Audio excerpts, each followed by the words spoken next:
That's just a good question where you rationalize the denominator. This is the original question here. And so to rationalize, you multiply top and bottom by the conjugate of this, which is the same thing, you just change that middle sign. Perfect. So distributive property, good. Distributive property here, or FOIL, root 2 times root 2 is root 4, plus root 20, and a minus root 20, so they'll cancel, and minus root 10 times plus root 10 will be minus root 100. Perfect.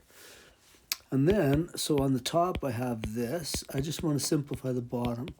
And then on the bottom, the square root of 4 is just plain 2. Remember, it's not root 2, it's just plain 2.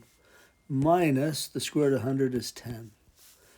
Okay, simplifying a bit more, I have 8 root 2 plus 8 root 10 all over 2 minus 10 would be a negative 8. You're up 2, lose 10, negative 8. Now, all these 8s here, I think I can simplify those.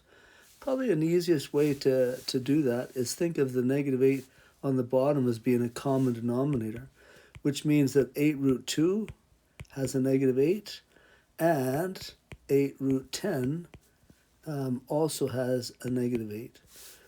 Now, if you simplify here, positive 8 divided by negative 8 is a negative 1 root 2.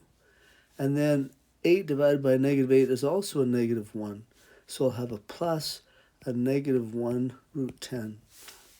Now, to rewrite that, I would write it as just a negative root 2 plus a negative would just be a negative root 10. So that would be my answer for that question. That's nice that you go from having radicals in the denominator to no denominator at all.